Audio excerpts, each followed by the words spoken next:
Paper is everywhere. From the cardboard boxes that arrive on your doorstep to the napkin you use at lunch, from the notebook you jot down ideas in to the packaging that protects your groceries. Paper is one of the most versatile and widely used materials on Earth. But with this massive use comes an equally massive problem: waste. Every year, humanity produces more than 400 million tons of paper and cardboard, and almost half of it is thrown away after just one use. Without recycling, we would be drowning in mountains of paper waste. And that's where the story of supergiant paper recycling plants begins. These are colossal facilities, some the size of entire sports stadiums, where mountains of discarded paper are transformed into brand new packaging materials. The process is nothing short of mind-blowing, taking yesterday's trash and turning it into tomorrow's box, tomorrow's shopping bag, or tomorrow's food container.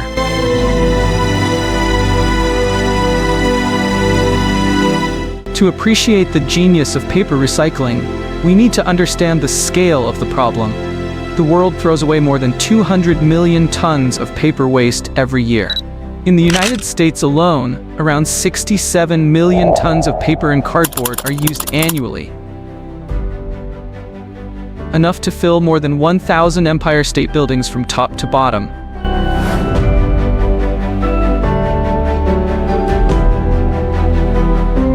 But here's the good news.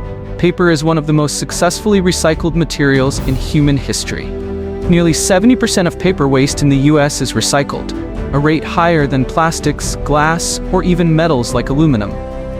In Europe, the rate is even higher, sometimes reaching 80%.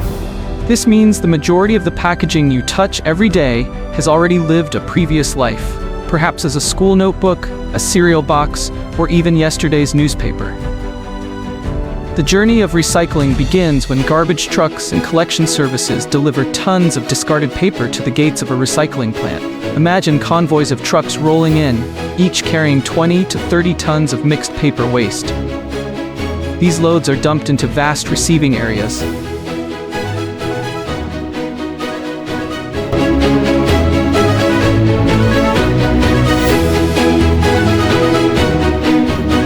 Giant mountains of newspapers, office papers, magazines, cardboard, and shredded packaging. The first step is sorting. Not all paper is created equal. Glossy magazines, wax-coated cartons, and cardboard boxes all have different fiber qualities. Workers and machines separate the materials into categories. Contaminants like plastics, metals, or food waste are removed.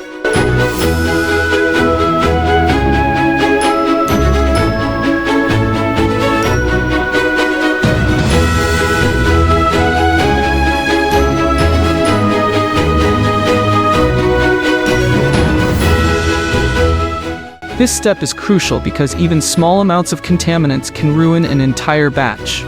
Automated conveyor belts, rotating screens, and air blowers help with separation. Heavy items like cardboard fall onto one belt, while lighter papers are carried elsewhere. Magnets pull out staples and paper clips. At the end of this stage, the paper is sorted, cleaned of obvious debris, and ready for the real transformation. Now comes the heart of recycling: pulping. Sorted paper is dumped into massive industrial blenders called pulpers, which are often larger than swimming pools. Here, water and chemicals are added, and the paper is churned at high speed until it breaks down into a thick slurry of fibers known as pulp.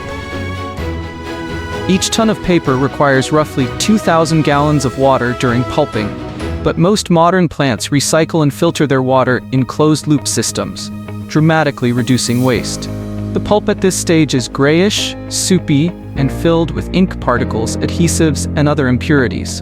To clean it, the pulp undergoes screening and cleaning. Giant sieves remove clumps and plastic fragments.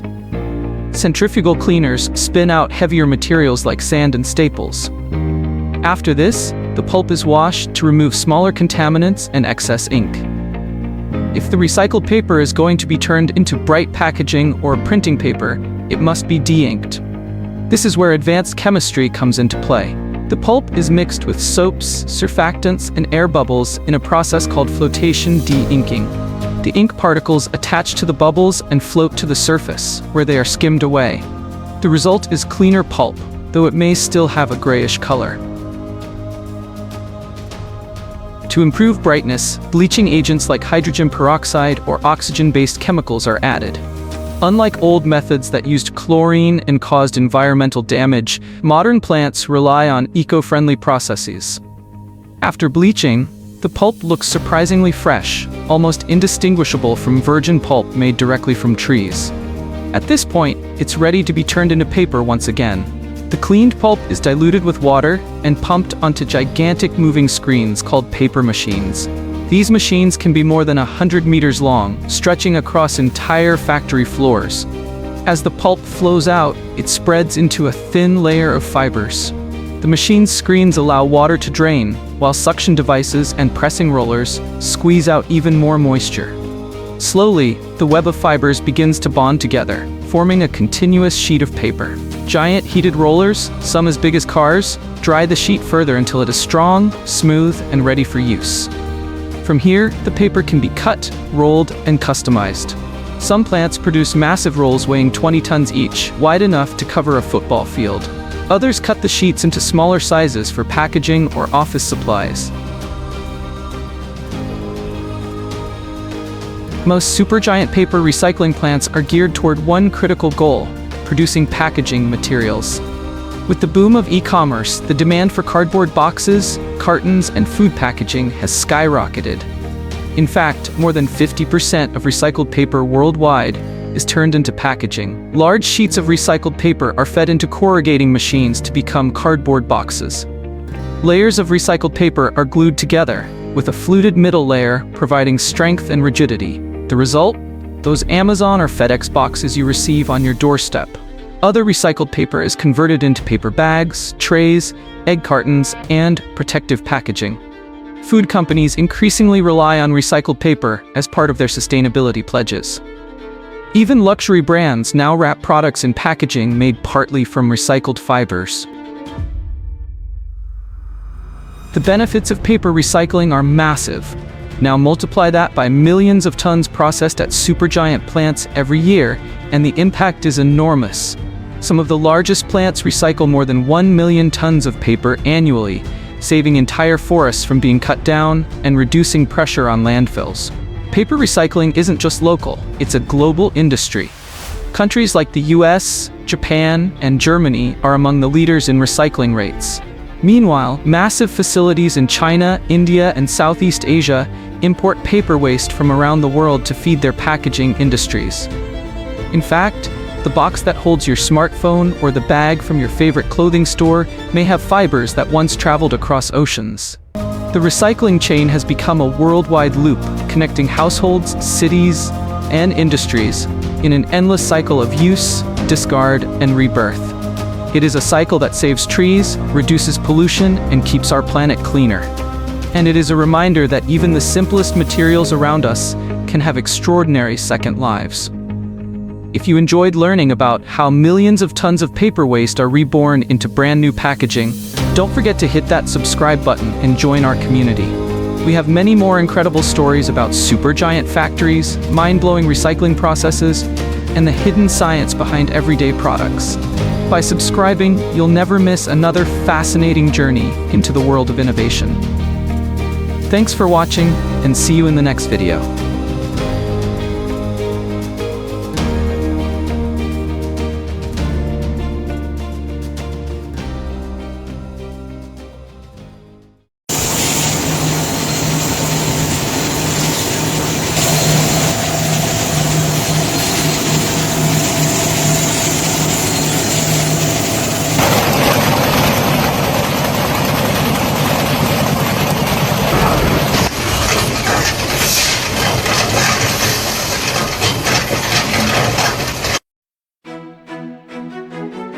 In today's world, there's a material that looks, feels, and even smells like genuine leather, but it doesn't come from cows, goats, or any animal at all.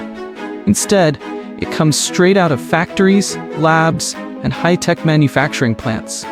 We call it synthetic leather, fur. But how is this incredible material actually made? How do we transform basic chemicals and textiles into something that mimics one of the oldest and most luxurious materials in human history? And why is synthetic leather such a massive, growing industry, supplying billions of shoes, furniture pieces, and car interiors every single year? In this video, we're going to take you deep inside the synthetic leather production industry. So, grab a seat because we're about to peel back the layers on how synthetic leather is manufactured at an industrial scale. Before we dive in, don't forget to subscribe to our channel and hit the notification bell so you won't miss our deep dives into the fascinating world of how the world's essential materials are made. Now, let's get started.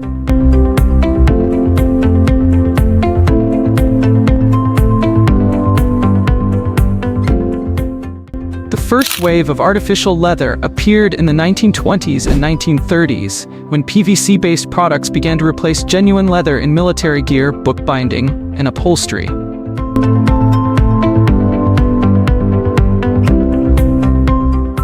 After World War II, the technology spread worldwide, giving birth to the first large-scale synthetic leather industry. By the 1960s and 1970s, faux leather became mainstream. It was affordable, versatile, and mass-producible. Shoe companies embraced it for everyday footwear. Automakers used it to upholster seats at a fraction of the cost of real leather. Sports companies adopted it for balls and protective gear. Fashion houses, at first resistant, slowly began to experiment, especially as coatings and embossing improved to make synthetic leather nearly indistinguishable from the real thing.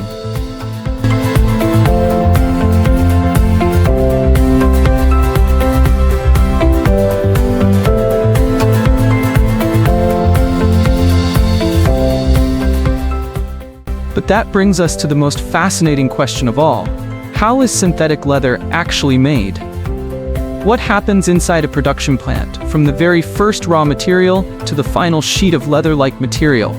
That's what we'll uncover in the next part. Synthetic leather isn't built from plastic alone. At its core, it needs a base material, usually a textile. Common backings include polyester, nylon, or cotton fabrics. The fabric is chosen based on the final application. Thick, durable textiles for car seats and furniture, light, flexible ones for fashion and apparel. These fabrics arrive in huge rolls, sometimes stretching hundreds of meters. Workers load them onto machines where they are cleaned, tensioned, and prepared to receive coatings. The purpose of the backing is simple. It gives synthetic leather strength, flexibility, and structure. Without it, the plastic layer would tear too easily. In the factory, technicians mix the polymer granules with plasticizers to make it flexible, stabilizers to resist heat and UV, and pigments for color. The result? A thick liquid or paste known as a polymer solution.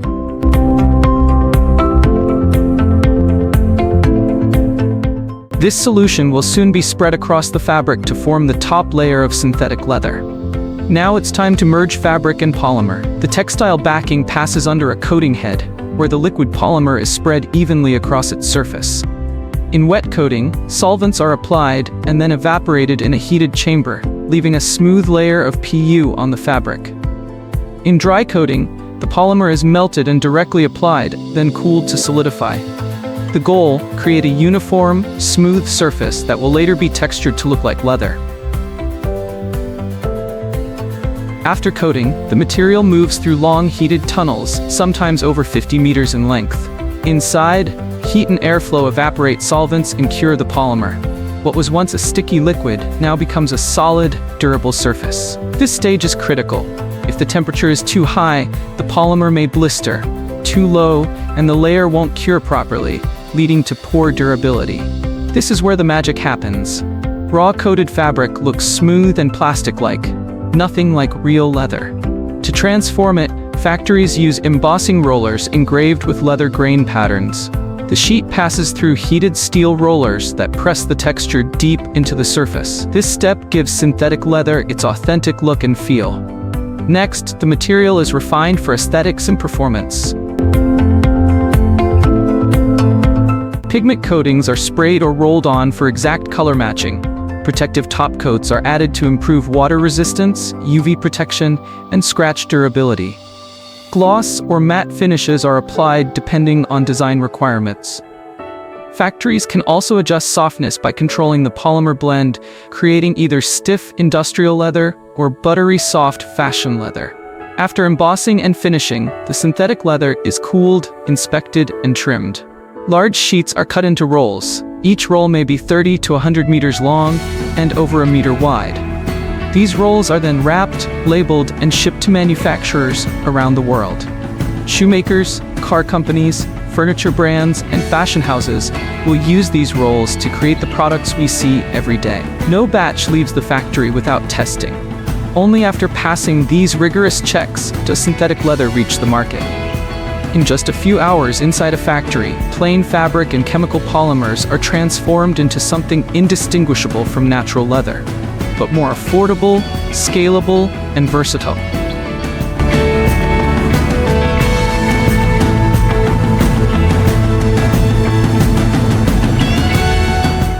Synthetic leather is more than just a material. It's the story of human ingenuity, from the challenge of limited animal hides to the creation of scalable, versatile alternatives. It's a story of fashion and function, science and society, ethics and innovation. If you found this journey into the world of synthetic leather fascinating, don't forget to hit that like button, share this video with a friend, and of course, subscribe to our channel for more mind-blowing stories about how everyday things are made. Your support helps us keep exploring the industries that shape our world.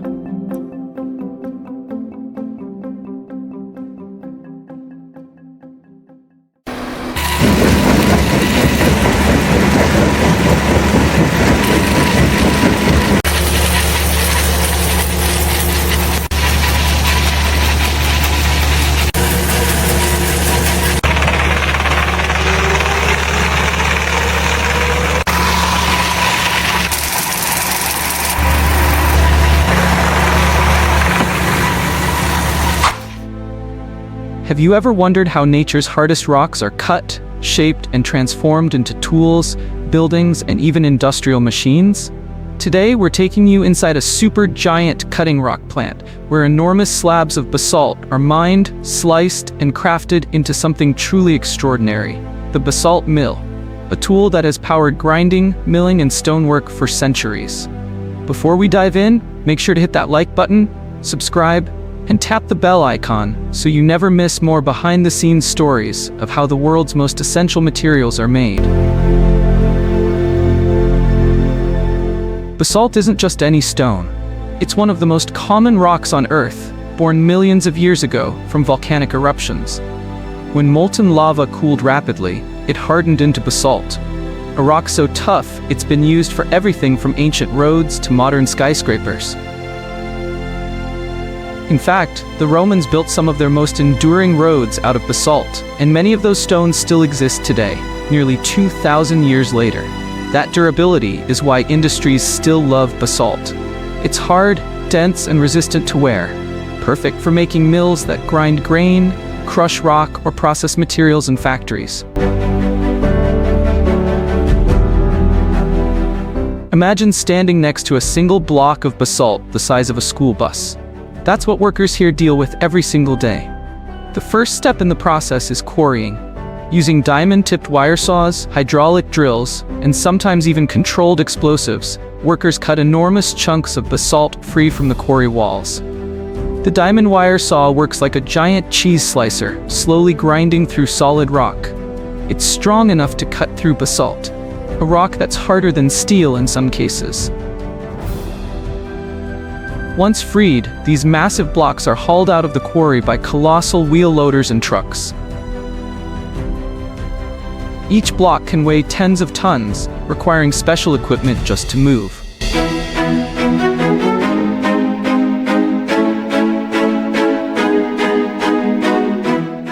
But these raw blocks are only the beginning. The real magic happens inside the cutting plant. The sound hits you first. The roar of saws, the hiss of water cooling blades, and the deep hum of conveyors. This is where basalt is tamed. The giant blocks are placed onto conveyor beds, where massive gang saws slice them into manageable slabs. These saws use blades lined with industrial diamonds, kept cool with constant streams of water. Without water, the heat and friction would destroy the blades in minutes.